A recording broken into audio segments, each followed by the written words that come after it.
You guys stole the Kohinoor. Oh, right. I had to defend. I can get you a mufti course and your degree in 1 year. I said, okay, cool. Very dangerous area. I'd gone there for Tarawih. We were told not to go out at night. You could be shot, essentially. Usually the Islamic studies in the West was dominated by Orientalists. They would have a lot of negative things to say about Islam. I've seen cases where it could be a Shaykh al-Hadith speaking, but nobody's going to respect him because he doesn't have a degree. He used to grab me in the middle of the grounds. Aapko kuch likhna chahiye. I don't know why. Subul Salam ke liye kaun 12 articles likhega. So I don't know, I just put my hand up. I said, I'll write it. 1,000 copies of your book finish in 3 months and a big demand for it. That's a massive dopamine rush, you can call it, or whatever. In Madrassa, I used to read 13 novels a week. But I have one, you can say, compassionate shikayat. Ye Islam ki bunyad par bana hai, ye Pakistan hai. There's a lot of nationalism in that. Stop being cultural. Be Muslim.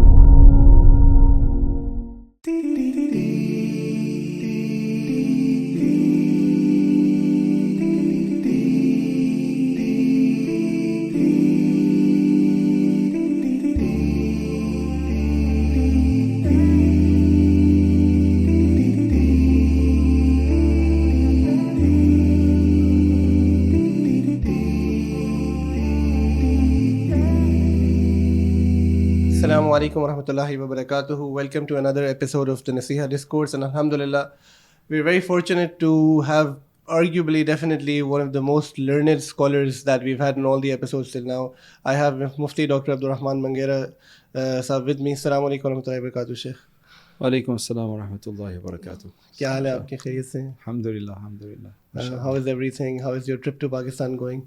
So far, so good. Alhamdulillah, Pakistan is definitely a beautiful place. Lahore is definitely a very sweet place. Alhamdulillah. आपको लाहौर से कुछ मोहब्बत हो गई है अब? हो रही है, alhamdulillah. I used to always like the Punjabi anyway, because they speak Urdu very sweetly, mashallah, with all the stretches and everything, minus the swears, I guess. Right? So alhamdulillah, the people are nice here, alhamdulillah. Yeah. About Urdu, interestingly, I think, आप थोड़ी उर्दू में बात करेंगे तो हमारे लोगों को बहुत अच्छा लगता है जब कोई इंग्लिश एक्सेंट में उर्दू बोलता है. We love it. लेकिन मेरी एक्सेंट तो कभी पठान की हो जाती है, कभी पंजाबी जैसी होती है, पता नहीं. इंग्लिश एक्सेंट तो मुझे बहुत बुरी लगती है. It's a real अजीब thing. I think we're still so colonized. When we hear a foreigner speak Urdu, वो थोड़ी गलत भी हो चलता है. But when हम में से कोई गलत इंग्लिश बोलता है, तो we judge that person in a very negative sense कि बेचारा इसको तो इंग्लिश नहीं आती, पढ़ा लिखा नहीं है, किसी काबिल नहीं है. But mashallah, I think you can do both. And so Sheikh, I want to sort of begin that. Can you tell us about yourself? Are you a British national originally? Have you been born and raised in the UK? आपका India से भी ताल्लुक है.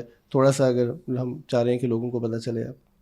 Yes, so my parents came from India, that's right. My parents came from India, Gujarat specifically. And Gujaratis in England make up quite a significant portion of the community. I think there's probably more Pakistanis in England than Gujaratis in general. But alhamdulillah, in terms of the deen and so on, that their main focus was that. They were usually business, working as well, and then establishing madrasas and things of that nature. Okay. So, yeah. All right. And आप किस उम्र में मदरसा गए, and did you study in the UK? How was that? So I started when I was, I think, 11 and a half.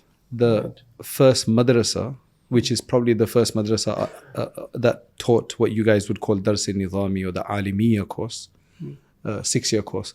So the first one outside of the Indo-Pak subcontinent would probably be in England, right? Before South Africa as well, I would say, in that organized fashion.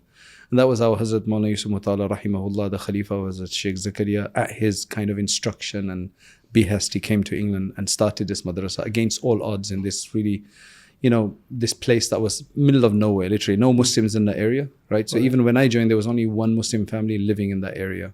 Well, two, right? The Hazrat Mawlana Yusuf Mutala Sahab and Mawlana Hashim Sahab. Otherwise, it was just all non-Muslim in that area. So I went when I was about 11 and a half years old. I think I did not go into high school. So before I was going into high school, alhamdulillah, I went here. I have no regrets, absolutely no regrets. Although when I did go, for the first 3-4 months at least, I think I would say that I used to cry, whenever I had the opportunity, because you felt homesick. And the madrasa was very different in those days than it is today, mashallah. Now the the facilities have improved tremendously. In those days, we literally, at that age, had to wash our own clothes as well. And the beautiful part was that you were thrown into this, into this madrasa where you had people from different parts of the world, different parts of England as well, different ethnicities as well. And that just enriches you, I think. Now that you look back, that enriches you a lot. So it was tough, but I never wanted to leave. So I would, while it was tough being there because it was just so new and so different, and you miss your own homely environment as such. But I knew something that I had to carry on. So I never felt bad about being there, but it was just getting used to it. And then once you got used to it, I literally stayed for 11 years, ultimately, outside the house. So I was 22 when I finished the so-called alim course, which meant that I'd spent half of my life outside home, right? I don't regret it. I don't regret it at all. Alhamdulillah. Do you feel that you missed out on some developmental company of your parents because of that? Maybe. To look at it like that, there may be. I think all of my brothers and sisters are different, and I don't see myself very different from them, though they may have stayed more at home than I did. So I don't think I can put my finger on that entirely, but I don't think it's anything significant. Let's put it this way. Yeah, it's not anything significant. So, it's interesting you mentioned your brothers and sisters. I have no idea. Aapke kitne behan bhai hain? One. And so I've got three brothers and one sister. Okay, and wo sab ne bhi Dars Nizami ya madrasa No. kiya? So that's what my question would be, that was it your own choice to go then, ya walidain ko nazar aa gaya tha ki ye neek hain? Or my dad wanted me to be an architect. All right. That's what I kind of get from him, right? I hear that from him. He wanted me to be an architect. So he's an alim. He's done the mashallah in India. He's a hafiz as well. But he wanted, in that time, I think it was maybe an idea of becoming professional so that you can economically be satisfied. I'm not sure exactly. I've never really quizzed my father, and I probably need to do that. But I know that he had that idea. Now he's an alim, but he got a job working in one of the oldest and most famous mithai places in England called Ambala Sweet Center. Right. It's supposed to be the best. So he was there like a manager, ultimately at the headquarters, right? So he used to deal with a lot of customers, and that means Indian Pakistanis who used to come to buy sweets, and then he's listening to their discourse, and he's like, this is a bad place to be now, So then he decided, now I need to send my kids to a madrasa, because he must have heard from all of his customers how their children, etc., are maybe struggling or they're being challenged. So then he decided to send me. So we had two madrasas by that time in England, two big ones. One was Dewsbury, which with the Tablighi Markaz. So he tried to get me into there. That was for some reason his first choice. Maybe it's not even that close. It's not even closer. But then I was too young to be there. And then from Darul Uloom Bury, which is the earliest madrasa of Hazrat Maulana Yusuf Mutala Sahab. I never knew him obviously at that time. Mufti Shabir Sahab, who is a main teacher there, he's related to us. So he came to London once, and my father just mentioned that I tried to get my son into Dewsbury, but he was too young for it. He said, send him to Darul Uloom, bring him up to Darul Uloom. So alhamdulillah, I ended up in Darul Uloom. I don't regret it at all, right? Because Darul Uloom is a very vibrant place, right? MashaAllah. So that's how I ended up in Darul Uloom. And it's like, you want to go to madrasa? And I said, I don't mind going to madrasa.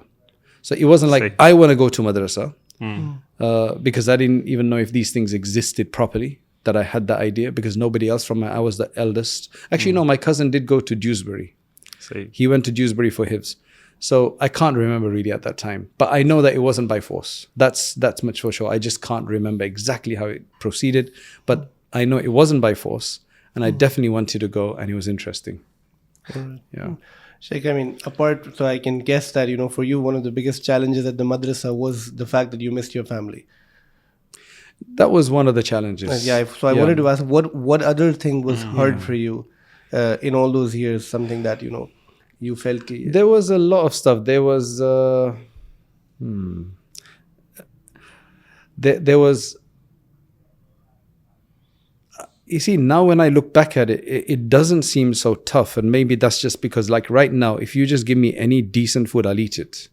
I'm not like, no, I must eat this or I must eat that.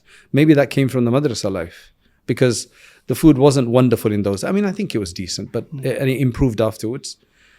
But it's just fine. You just got along with it. They were not the main focus of your life or something. It's very difficult for me to, maybe I need to think about that a bit more, right? But what was difficult is obviously washing your clothes yourself and then ironing them and all the rest of it. And subhanallah, that was difficult because you had to go and they showed you how to do it. Somebody showed you how to wash your clothes. So what you do is you're supposed to get some soap powder, washing detergent, whatever, and you put it into a bucket, mix it up, and then you soak your clothes in there.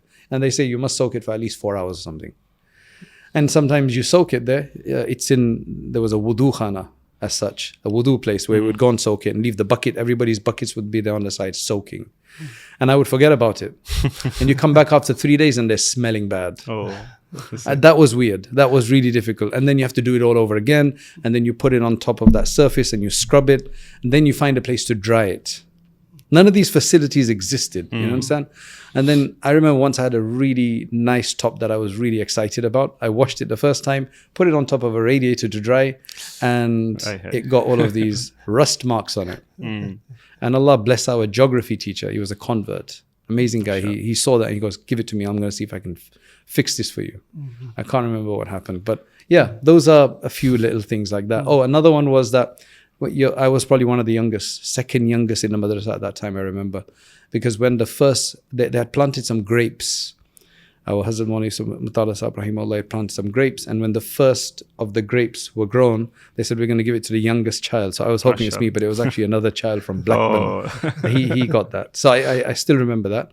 But then sometimes there would be a bit of bullying, just innocent kind of bullying, somebody stealing your food from home, right? I won't say which town they're from who used to do that, right? Anyway, that's just a joke. Yeah. So your roommates, you had all sorts of people. It was interesting, and you had to just survive that.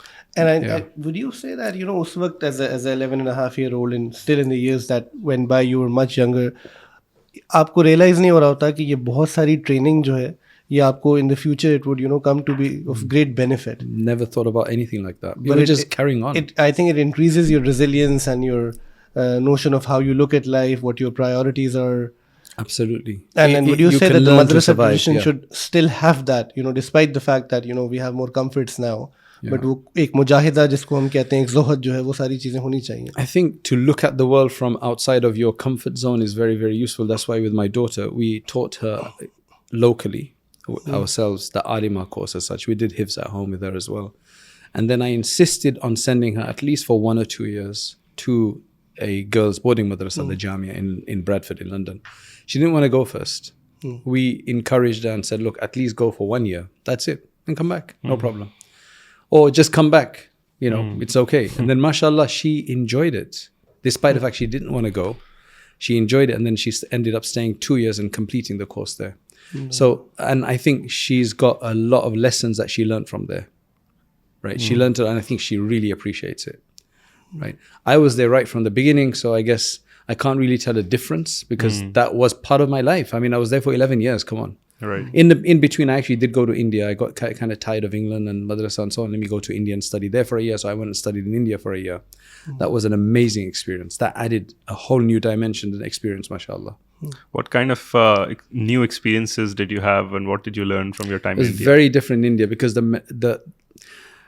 so number one, I was the foreigner in my class. There was another foreigner from Zambia, right? But he was very quiet. I would get picked on in the sense that you guys stole the Kohinoor. Oh, right. I had to defend. I didn't even know what that was in the beginning, right? So there was a constant, whenever there was a healthy banter going on, they would say, you guys stole this. And I supposedly had to defend England, right? Somehow. Wallahu a'lam. Bring it out of your pocket and give it back. Yeah. And then the other thing was that when we used to have a class party or something, they expected that money grows on trees in England. Right. Right. So even though we weren't that well off at that time. So we were just, alhamdulillah, it was decent, probably better than a lot of the locals because most people weren't very well off in the class at that time. The first day I sat in class, Qari Ahmed Ali, his name was, God bless him, Allah subhanahu wa ta'ala bless him, teaching us Hidayatul Nahu. I struggled with the Urdu because the England Urdu was a bit more watered down, and here there was more proper Urdu being spoken. So I remember struggling a bit, but alhamdulillah, it worked out very well. It worked out. There's a whole new way of thinking. The way they think in India is very different from the way the same Gujaratis would think in the UK, because it's a different system that you're in. Which part of India was this? That's near Surat, that kind of area. Yeah, this was in Tarkeswar. It's one of the best madrasas in Gujarat. Sheikh, you ended your formal madrasa education, and then you went for studying further, right? Yeah. You traveled. When you to say different formal countries. madrasa, I mean in the alim course, the hifz and the alim course. Yeah, that was done by 22. Uske baad for your takhasus, what inspired you? What countries did you go to? And So as I'm studying, in between for Taraweeh, my first Taraweeh after I finished hifz was in Scotland. So I went to like a so-called other country. That was a real experience to stay somewhere else among the public. That was my first public. And there were a number. I was probably 16. I was 16. Yeah. And I went to Edinburgh in one of their main masjids at that time. And there were local professionals that would just come and sit with us thinking we knew a lot, even though we'd just done hifz of the Qur'an. And there was an Arab doctor, half Medinan and half Syrian. MashaAllah, I think a lot of interaction with him, and then some of the professionals dealing with, how to deal with a different community. So I'm from a Gujarati background. That was purely Pakistani and some international students. That was interesting. The year after that, I went to Portugal for Taraweeh, right, in Lisbon, Portugal. So that's amazing. I think that's where I love traveling from, because you go and you see how every new area gives you a different experience, even though it's the same Indian Pakistani people primarily. But subhanAllah, they take on different flavors, right? And different kind of attitudes and so on. And then I went to America 2 or 3 times. That was the most different experience. Again, Taraweeh padhana? That was Taraweeh for Ramadan, basically. So it's like ajib, innit? So I was in Madrassa.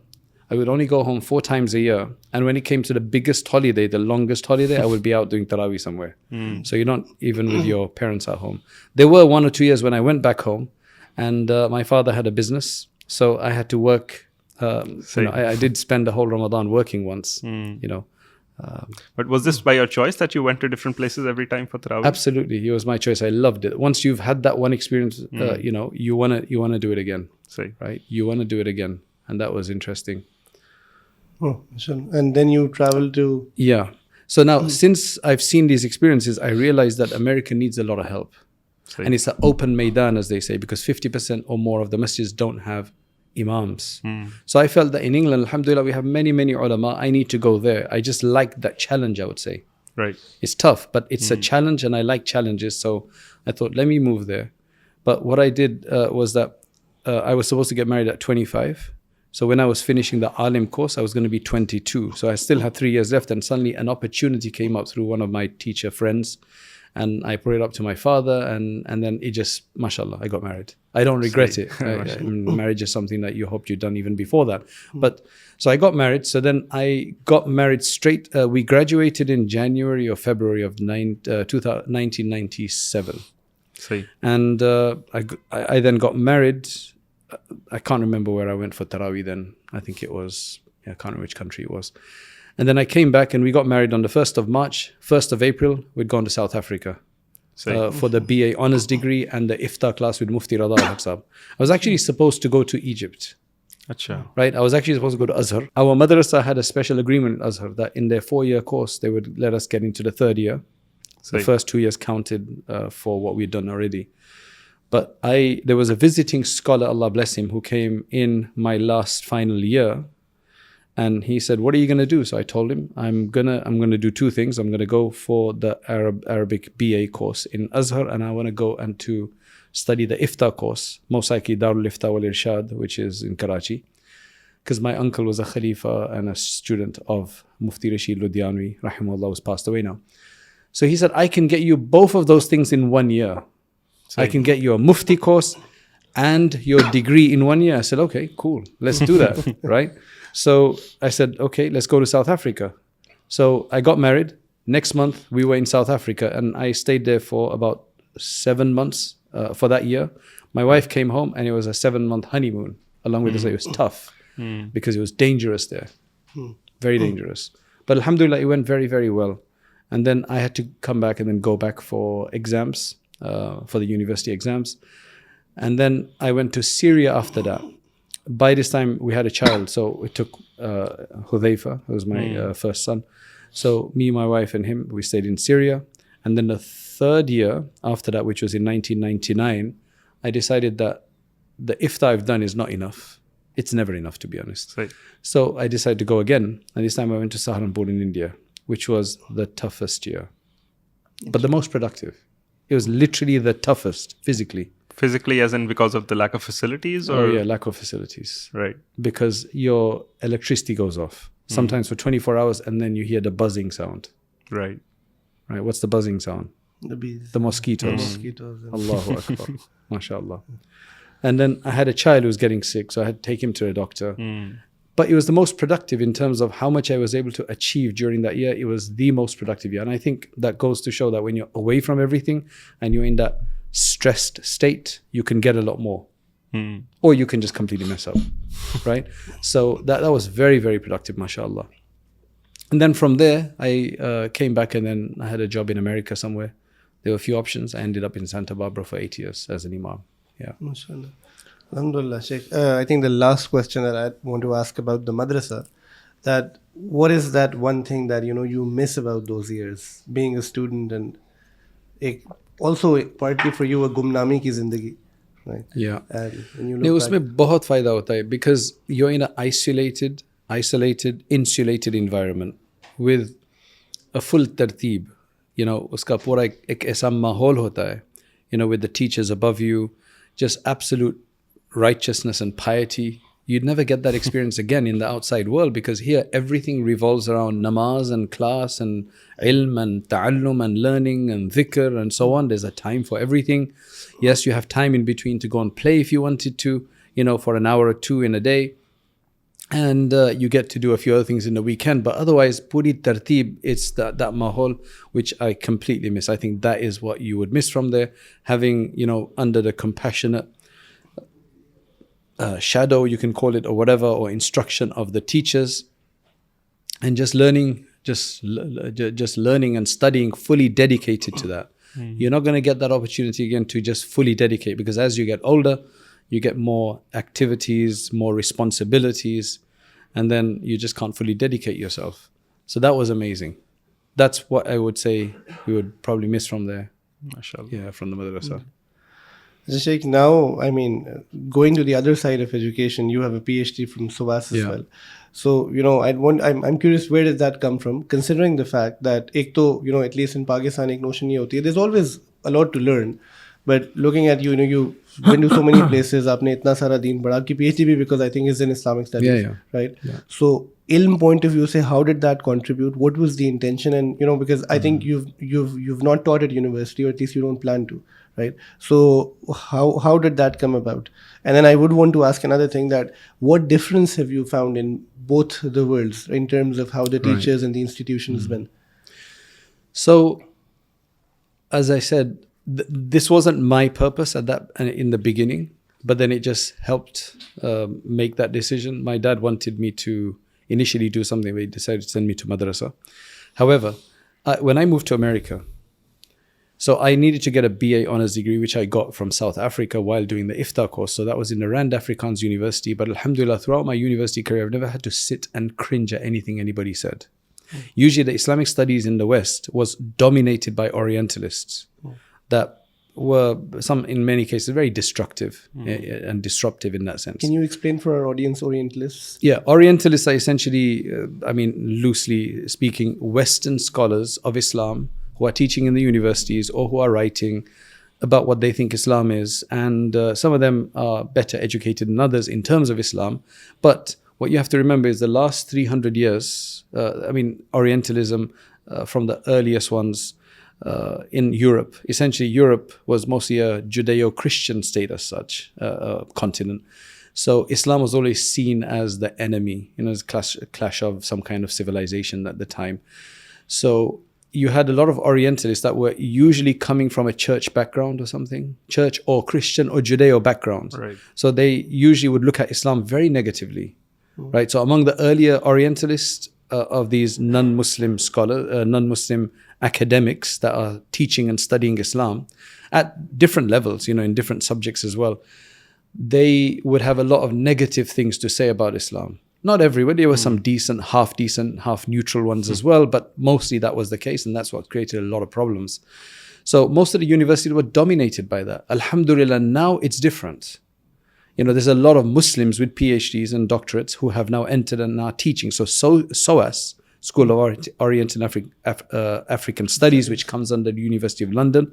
I would say Allah bless Professor Abdul Halim, an Egyptian scholar who has literally changed that department. So he's got all Muslims teaching there. Even in South Africa, when I did the BA honours degree at the Rand Afrikaans University, which has now become the University of Johannesburg, it was Professor AbdurRahman Doi, rahimahullah, a Cambridge graduate, originally from India, graduated in Cambridge in the 1950s under a big Orientalist whose name was A.J. Arbery. Arthur J. Arbery, right. who was a really, I think he was a very decent, his glorious Quran translation is very decent actually, right? So that's Orientalist. So alhamdulillah, throughout my BA honours, my masters and my PhD, it was all under Muslim. So I never had to cringe at anything which other people have had that issue, right, where they're studying under a non-Muslim because they have to get a degree, because they need a degree. So why did I want to get a degree? When I moved to America, right? Assalamu alaikum all Americans. But in America, the big issue is that they only respect you if you've got some kind of degree. And a normal degree, everybody has. Everybody's into education there, especially our Muslim community.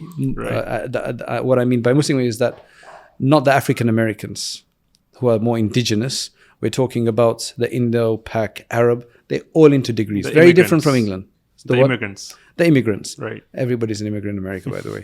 Right. But England is very different because the communities are different in England. The Muslim communities, they're very different because they came from villages. They were not really into education. It's only now in the last 10, 15 years they've gotten more into education. In America, it was all based on university. You had to be into education. So deen and religion was an afterthought. Right. Chalo hum Sunday classes kar le. Sunday school kar le, which is actually a Christian concept. Right. So very different, very different. So there you either have to have a JD or a PhD to make yourself. So I've seen cases where it could be a Shaykh al-Hadith speaking, but nobody's going to respect him because he doesn't have a degree. Right.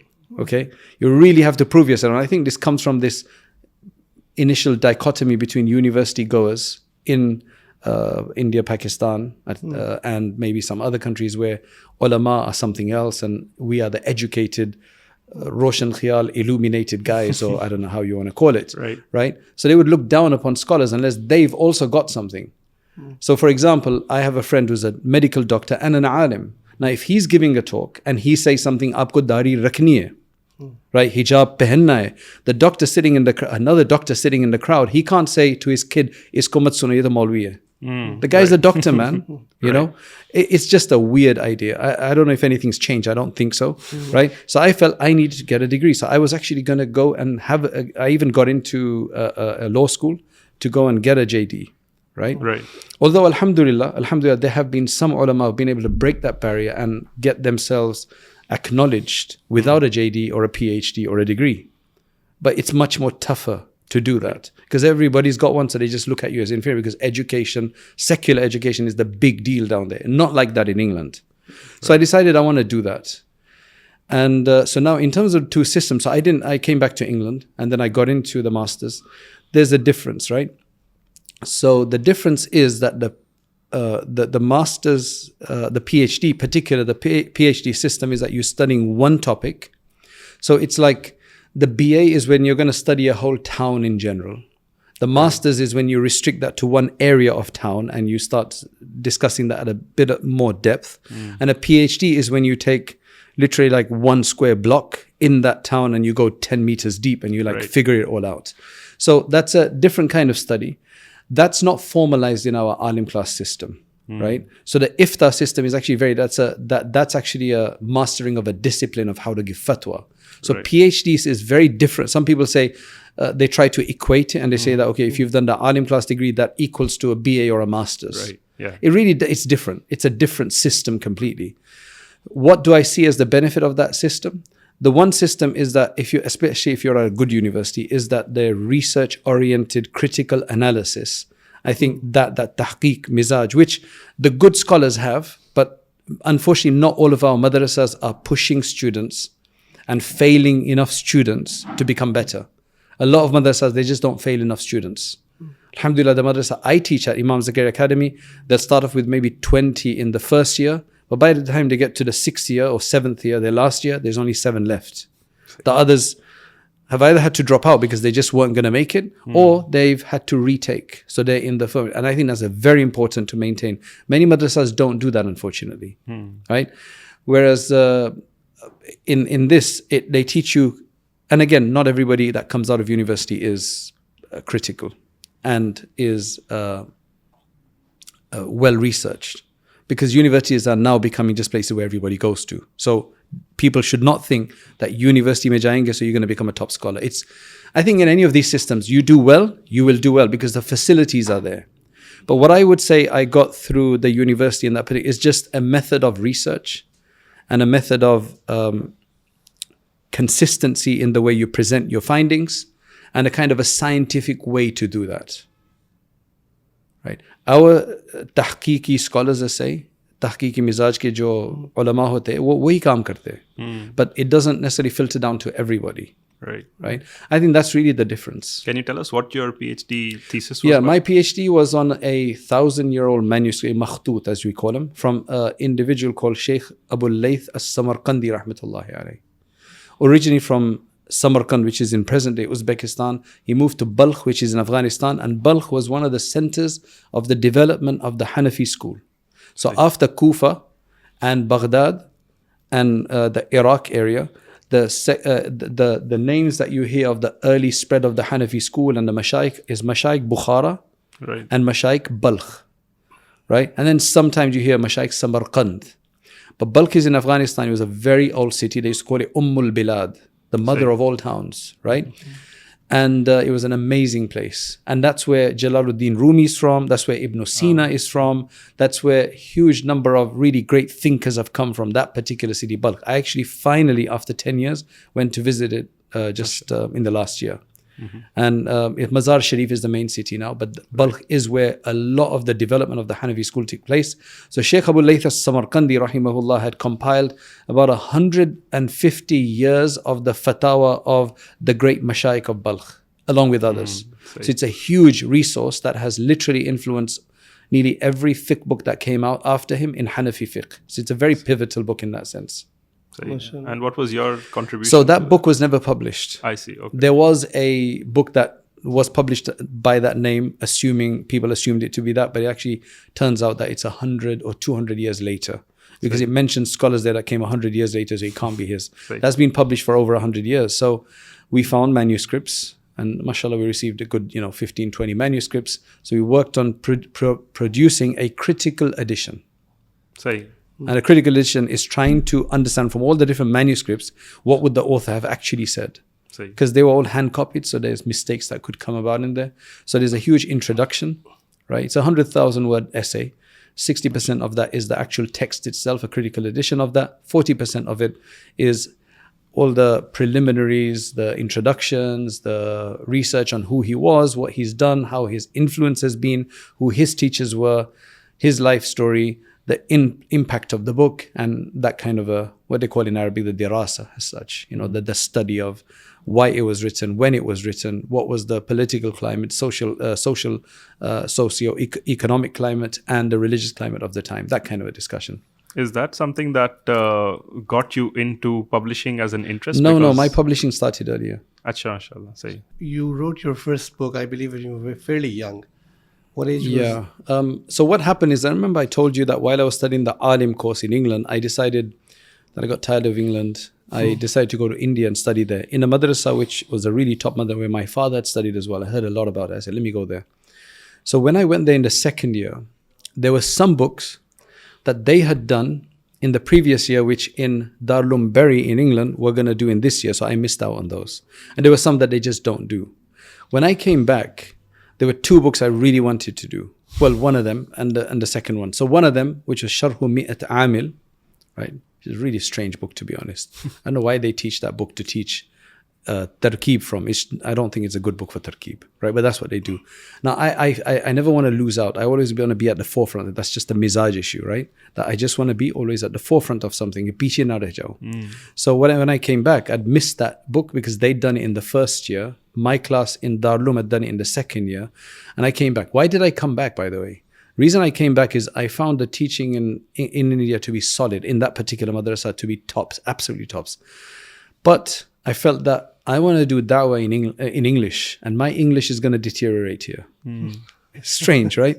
I thought my English is going to deteriorate. I'm very particular about language, I think, right? So I said, let me go back.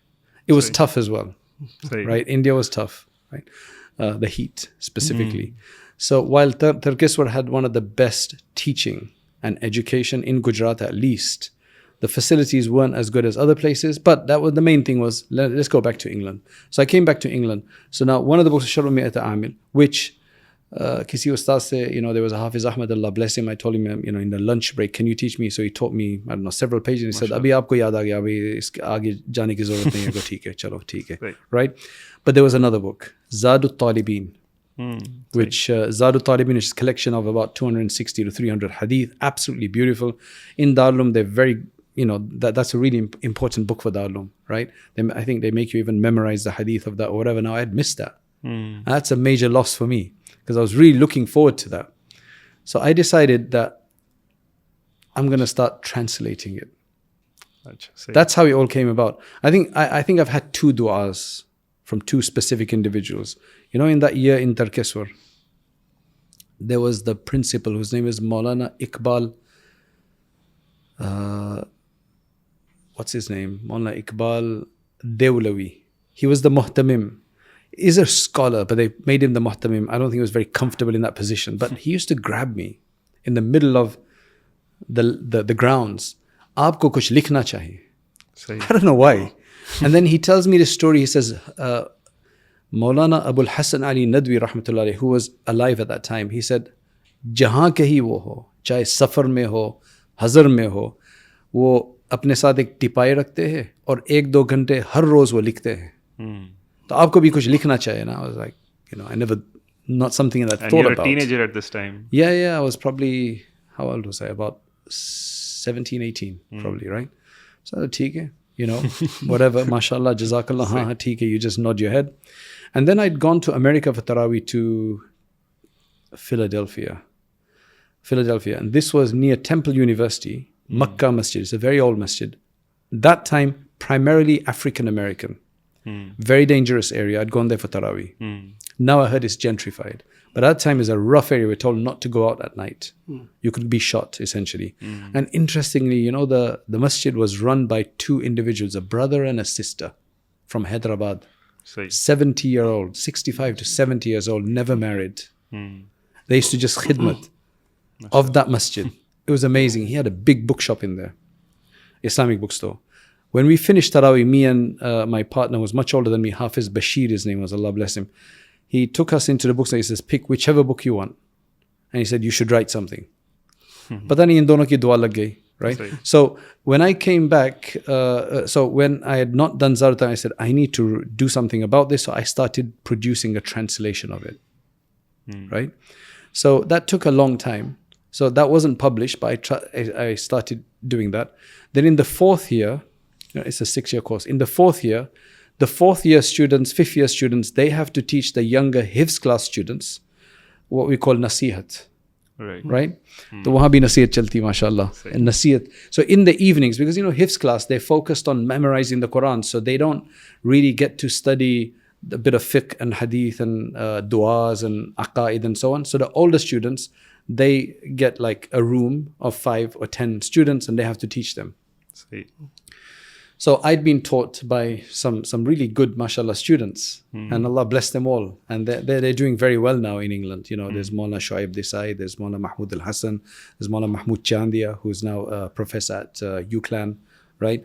Then there's Maulana Ibrahim Mogra. These guys were my Naseeha teachers, and I think that left a big impression because they were really good, mashallah.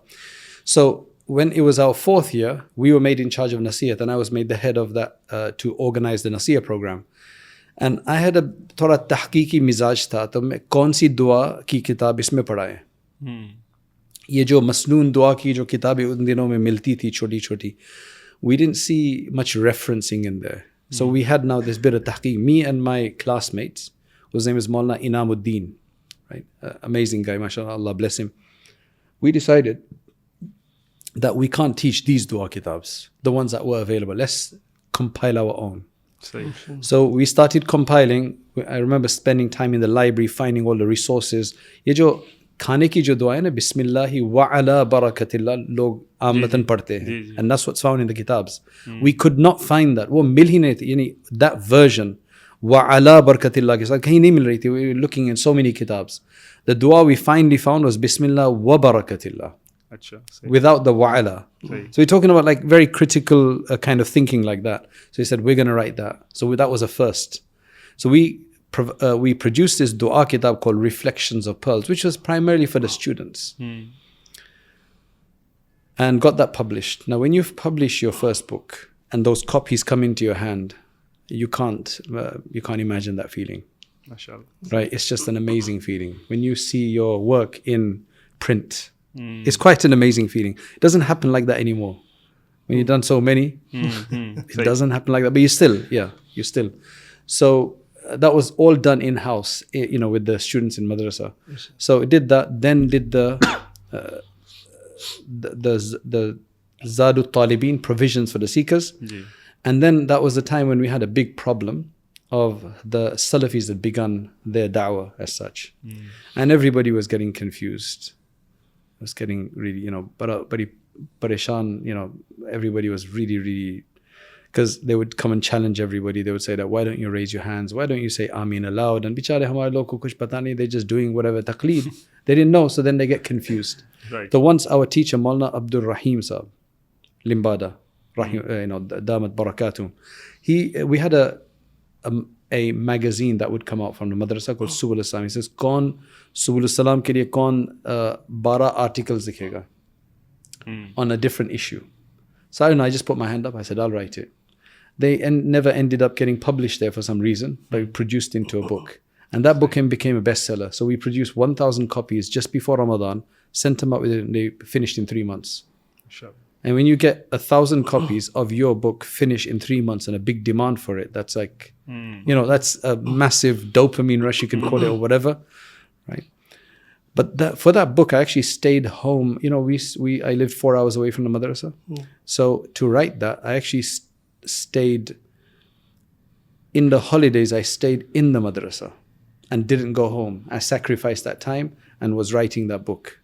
In those times, we used to write it by hand. So, alhamdulillah, it did very well. So the next year, I added 3 more chapters to it and produced 3,000 copies. They finished in 1 year. Right?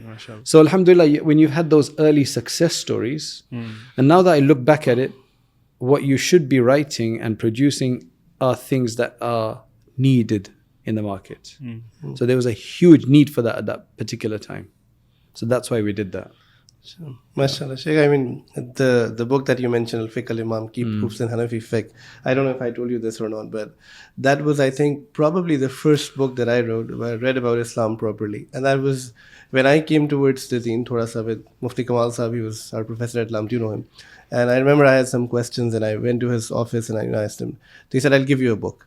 And he took me to his office and he gave me that book. He gave you a physical copy or was it a copyright PDF? I think it was a photocopy. Okay. That book has just gone out. That book has just gone on PDF everywhere. So मुझे याद है कि I took that book and एक तो खैर पाकिस्तान में finding a good book in English is still very hard. That's why we're trying to get Whitethread.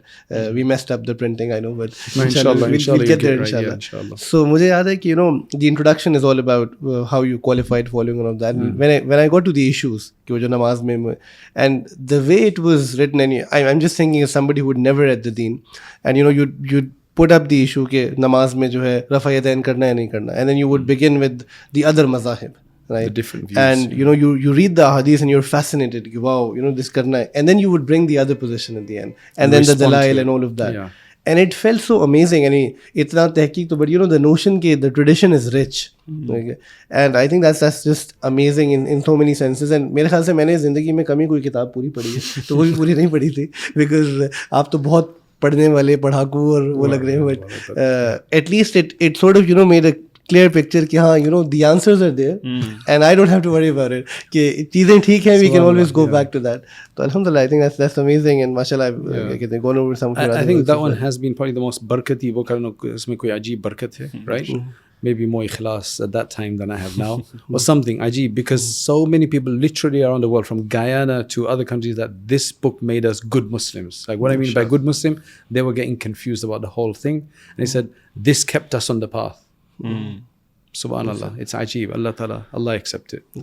Sheikh, from the outset of things, mashallah, you seem to be बहुत पढ़ने वाले, or you seem to be organized as well. I think no would be very humble. I think you need a level of organization. That's why I wish I could be more organized. But you have a level. Is there something that really puts you off or annoys you? A lot of things do. But what would be that one thing that I don't know. Subhanallah, there's a lot of things, but I think one thing that really puts me off is inefficiency. Where you could do something in a more efficient way and you choose not to. I get really angry at that. Students as well. Like, come on, like, why don't you see it this way? You've seen others do it. Why don't you do it?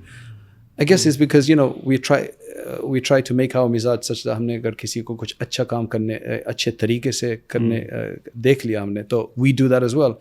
You take the best of what you see around you. Why can't you do that? So inefficiency, when you could do something from A to B in this particular way and you decide to go some long way, it's like, why are you wasting your time for? That's why I find it difficult to sit with a person in the car who drives slowly. That's inefficient. Subhanallah. Right? It's just, let's get to it, let's do it, let's do something else. You've only got thodi si zindagi hai, to usme aap kitna, why are you wasting your time for? So I think inefficiency is really something that bothers me a lot. Not that I'm the most efficient person, but at least, relatively speaking, that's an issue. If I was reading in Madrassa, I used to read 13 novels a week. While studying Hifz class, I used to read 13 novels a week. Why 13? Because that's how many books you could take out of the library. So I'd go every week, take out 13 novels of all these Patani Hardy boys and 3 investigators and Enid Blyton and all sorts of stuff, and just devour them. Just literally devour them. And if you're reading and somebody comes to bother you, you get really cheesed off because you're in the middle of the story. But then there was what I used to do is I used to go to different people's room. If they're reading a book and I'd probably read it, I would spoil it for them. Like I'd tell them what happens at the end. It's just childish. Allah maaf kare. Yeah. Shay, you mentioned that, just I think a couple of days back somewhere, you're, at least the test say you're more of an introvert. Right? Well, I don't know. That's what Briggs and Myers tells you, right? 30-40% introvert. Right? But I mean, how do you manage to do, this tremendous work of deen where you're interacting with so many people? I know we've really pushed you in the past few days with so many talks and everything, and itne sare logon ke sawal, some of them are repetitive, and the notion of conversing, meeting new people. You travel a lot across the world as well. So what's the exact question?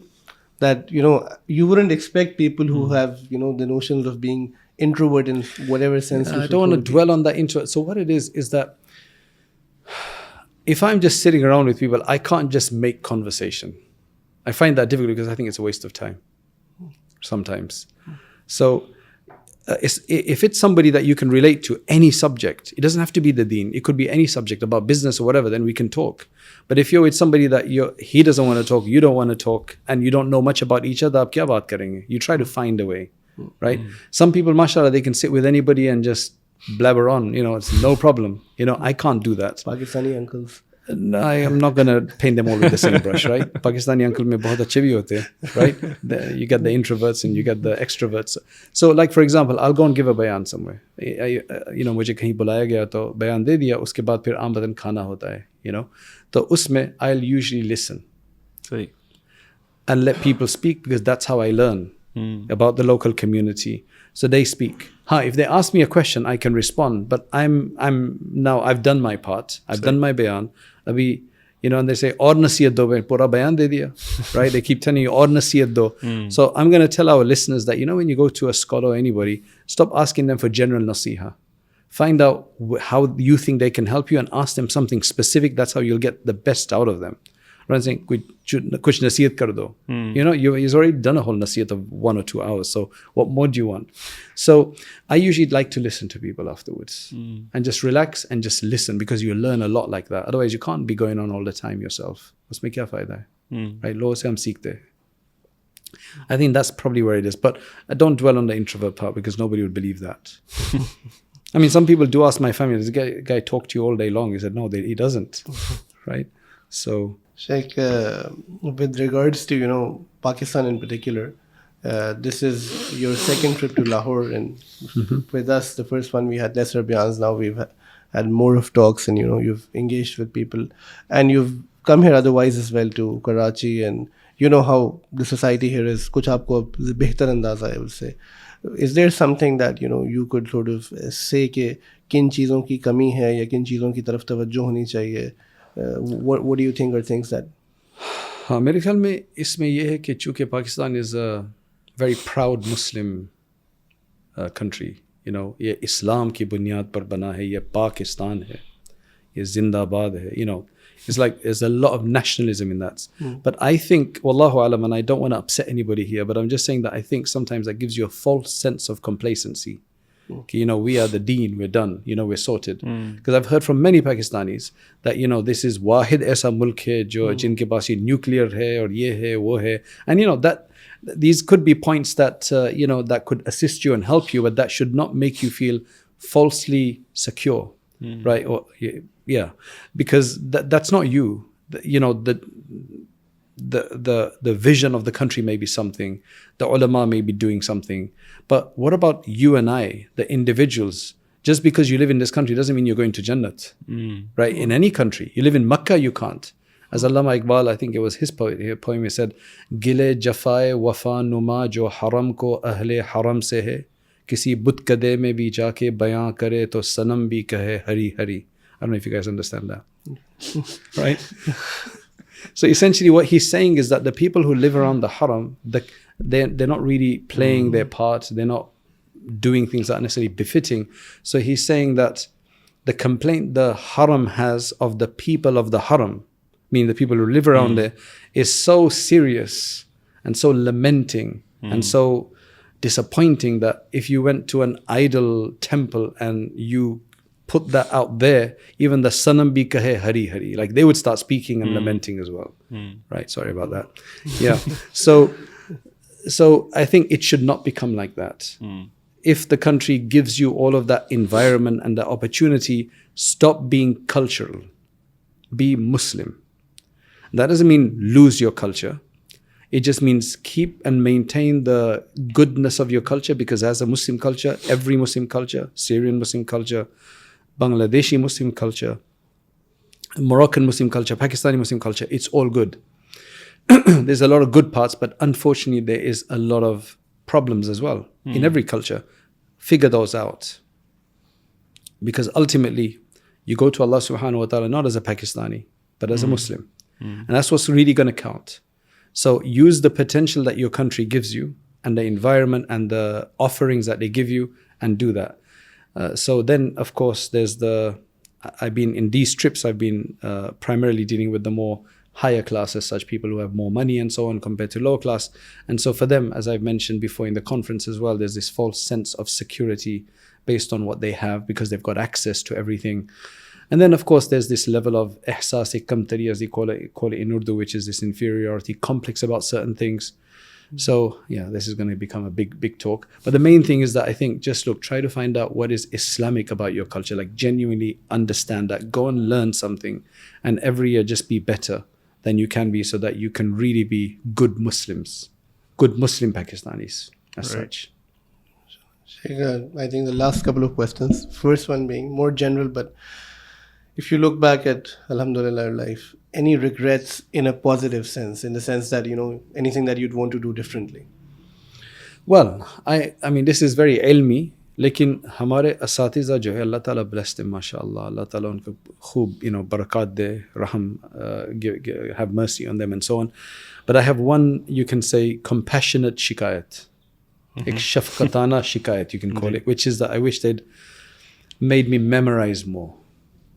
Same. Like, ye kaisa banda hai ki, usko zyada hifz karwa hai. Literally, that's the only shikayat I have of them. And that's a compassionate one. I say this out of love. Otherwise, I have no regrets. Of course, I have a lot of regrets in terms of me aur amal kar leta. I could have focused more on on a lot more tahajjud and dua and tasbih and all of that. So there's always going to be that, because you can never do enough, right? I don't think you can ever do enough, and certainly I have not done enough. So there are all of those regrets. But in terms of just the worldly things, I think I don't have any regrets.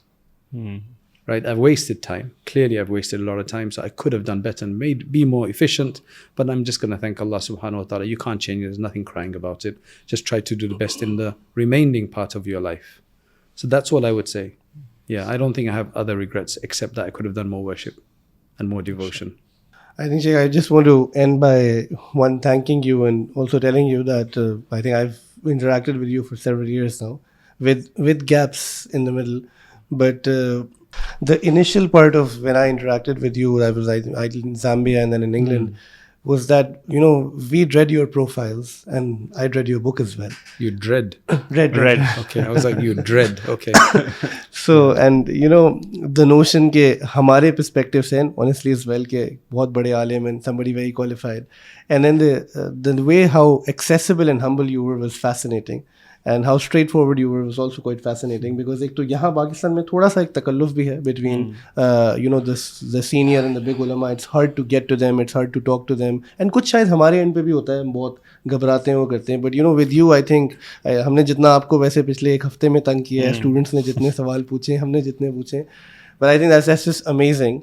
And I don't know where that mizaj comes from, and it's your sadhza and the duas that you have. But I just sort of request you that you keep coming to Pakistan, you keep giving us time, you keep helping the youth, because really that is the need of the hour. Koi bhi perfect nahi hai, this is the beauty of the deen. But I think it's been amazing knowing you, learning from you. Halanki you definitely know that at least I am one of the nalaik students, but it's really amazing, mashallah. I think everybody should do this, because what it is that we don't know everything. Right? You can say whatever you want, but I know what my state is anyway. I'm not going to argue about that right now. It's not the time for that kind of thing. But the main thing is that we don't know everything. And ultimately, our job is to benefit people as much as possible. Some questions are relatively simplistic, repetitive, and so on. But ultimately, they are somebody's issues. Right? Bichara, that person. So sometimes, I'm very, another profile is brutally honest, right? And I wish I could tone that down a bit, but I just say things as they are, right? And of course, some people don't like it, but other people absolutely love it. I tell people off on the phone when they call me for some consulting, counseling issues. And I really I try to put them in their place and no, it's because of this. So they might even start crying on the phone, but they call back. I was like, why are you calling me back for? I said, no, because you give it to me straight. I want that. So sometimes you have to do that. But you have to, obviously, a scholar can't think he knows everything, because he doesn't. And everybody's situation is unique. So that's why we listen and we think, if I can help this person. See, in England, I have a phone, a second line, which is a public questions line, which is very bothersome. But I think the barakat that I have in life is because of the people who call you to ask a question. Why? If I go and give a bayan somewhere, right? 100 people, let's say. What do you think is the response rate? What do you think is the return on there? If you talk business terms, it's usually 5% maybe, if you're lucky. Ramzan ka bayan ho to maybe koi 30% ho jata hai. Hajj ka bayan ho to koi 80-90% ho jata hai. Isse ko ek talab leke aate hai, right? But when somebody comes to do with a question, unless it's like just a shopping question, right? Then they're coming with 100% talab. And if you can respond to them, the du'as that come from their hearts is amazing. So there's an OCD, somebody with OCD who calls, and I get a bit tired and I say look, I can't speak to you. Sheikh, you don't know how much dua I make for you. I was like, chalo please, okay. So then I answer the question, right? So I think it's really important to answer people's questions, because that's where you're going to get dua from the heart from, if you just sorted out their issue. I think that's how I survived, to be honest. Sure. Right? So it's very important. I think, Sheikh, if you allow me, I just want to end with a couple of little anecdotal stories for our audience. I met you in 2018 at your place. I think it was that wasn't the first time. That was that was when I came to UK after quite some time. and just we had some nice chat, and you served some of those, Gujarati savories. And I was asking you some, spiritual, religious questions with help. And by the time I was done eating, so I remember अचानक आपने जो है ना, आपने डांटा कि ये जो वो ज़र्रे नहीं गिर जाते छोटे छोटे, कि आप ये खाएं इसको कौन साफ़ करेगा, आप अमीर लोग जो हैं शायद पाकिस्तान में छोड़ देते हैं, बट हम जो है क्या कहते हैं, you said that, you even said that. तो मुझे जो है ना, I was really taken aback कि इतनी डायरेक्ट इस्लाह तो कभी किसी ने नहीं की थी. And then you gave me a beautiful itar as a gift as well, and that was even more shocking because यानी हमने अपने उस्ताद मशाइख से कभी भी तोहफा तो रिसीव किया ही नहीं, ठीक है. Come on, don't be so bad, man. तो नहीं, तो you gave a gift, and अभी भी, and I think that you learn a lot of things interestingly. Abhi in the summers when I came to visit you, and I think I was speaking to you thoda sa limited times, and somebody called you and you took that phone. Now I understand it's probably the public line, and I think because you spoke to that person for about 15-20 minutes, probably it was a lady, I could tell through the conversation, who was there on Hajj roughly. And she was asking, and I was getting annoyed कि मैं आया हुआ हूँ, हज़रत पता नहीं किसका random phone उठा रहे हैं, why can she not call any other mufti, इतने बड़े आदमी को क्यों. And I was also frustrated कि आप क्यों उसकी बातें सुन रहे हैं. And I think when the phone ended, you said that these are the best calls to take because ये लोग हज पर हैं, and whatever you tell them, they will follow fully, and you get a sawab and the ajr. And that just made me realize that how important it is to think for the fact कि वो अजर हमारी ज़रूरत है, लोगों की दुआएं हमारी ज़रूरत है. Yeah, but I think I may have taken that call because I told her to call. Otherwise, I usually, if I'm talking to somebody, especially, I usually don't take calls. No, but just to clarify, maybe I didn't clarify then, or clarify at least to listeners that I'm not that. I try not to be that accessible. That accessible or that actually rude. Actually, because if somebody's just come to speak to you and you're only there for half an hour, whatever, mashallah, you give me a lot of time, right? And gifts and muhabbat. Okay. But I'm just saying that I think that's what the reason I'm stating this is this. One is to listen to a bayan, whether you do it on YouTube or in person, but if you get to interact with scholars in person, I think there are things that they might not say and you see. And that could be anybody other than you as well, जिससे आपको बहुत सारी चीज़ें सीखने को मिजाज के एतबार से समझ में आती हैं. And I think that's something about your ustads as well. Yeah, everybody's going to come and they're going to expect oud now. So. I learned this from my visits to different scholars, I guess. So हम तो सब सीखते हैं. You see something like, subhanallah, I need to do that as well. I think that's the best thing. Learn what you the way in my teaching, I try to do all the good things that I have experienced from my teachers, and I try to avoid every bad experience I've had with my teachers. That's essentially what you do in life, right? So Allah Ta'ala accept it, but I won't be able to give oud to everybody, right? Inshallah. Jazakallah khair for your time, Sheikh. May Allah Ta'ala put barakah in your efforts, in your life, in your family, whatever you're doing. We're honored to have you here for the podcast, have you here in Pakistan, and we hope that, we can continue to benefit from the work that you're doing. Yeah, Allah bless Naseeha Institute. This has been wonderful. Alhamdulillah, it's been busy, but alhamdulillah, it's been wonderful. And inshallah, if there's a benefit, Allah Ta'ala accept your work and take you from strength to strength. And inshallah, for our listeners, we'll have your books from Whitethread Institute published in Pakistan via Naseeha very soon, inshallah. Yeah, we're trying to achieve perfection in Pakistan, inshallah. Inshallah. Assalamu alaikum wa rahmatullahi wa barakatuh. Wa alaikum assalam wa rahmatullahi wa barakatuh.